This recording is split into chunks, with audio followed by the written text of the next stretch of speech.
নমস্কার বন্ধুরা, চলে এসেছি ধোকার ডালনার একটা রেসিপি নিয়ে।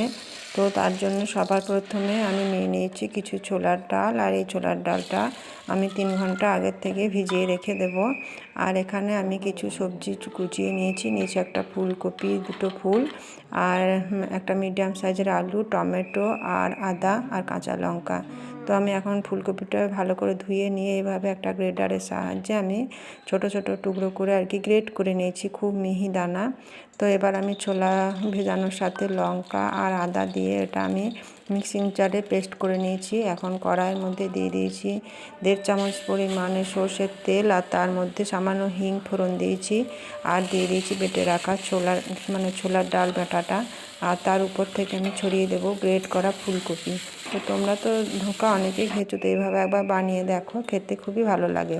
তো এখন ওর মধ্যে আমি দিয়ে দেবো পরিমাণ মতো লবণ আর হলুদ, আর এই মিশ্রণটা একটু সামান্য জল দিয়ে আমি বেশ কিছু টাইম ধরে কড়াইয়ের মধ্যে নেড়ে চেড়ে নেব। ঠিক এইভাবে যখন উঠে আসবে উপর থেকে, তখন আমি এটাকে তুলে নেব, আর এই একটা থালার মধ্যে সামান্য সর্ষের তেল ব্রাশ করে দিয়ে এটা এইভাবে আমি ঠান্ডা করতে দেব।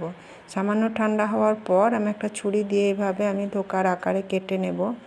আর এই রান্নাটা যেহেতু নিরামিষ, সেই জন্য এটা যে কোনো নিরামিষের দিনে কিংবা আমিষের দিনেও তোমরা খেতে পারো।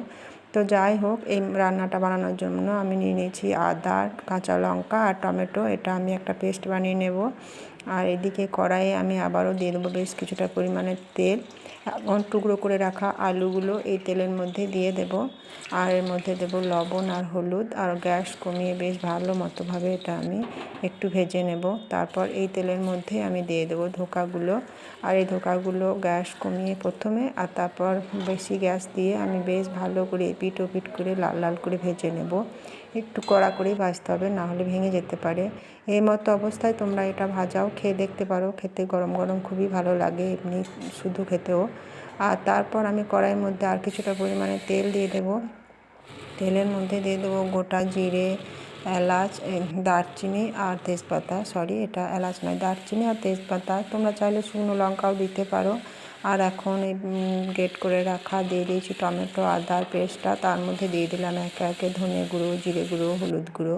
আর এটা বেশ ভালো করে নেড়ে যেন তেল ছেড়ে আসে, সেরকম হলে পরে তখন আমাকে দিয়ে দিতে হবে আলুগুলো। আর আলুটা দিয়ে মিক্সি ধোয়া জলটা দিয়েও বেশ ভালো করে অনেকক্ষণ ধরে কষিয়ে নিতে হবে। রান্নাটা যত কষাবে তত সুন্দর ভালো লাগবে খেতে। আর অনেকক্ষণ নাড়ার পরে আমি দিয়ে দিলাম একটু গরম জল, আর তার মধ্যে আমি দিয়ে দিয়েছি কাঁচা লঙ্কা টুকরো, আর লবণ দিয়েছি, আর সামান্য মিষ্টি দিয়েছি, কেননা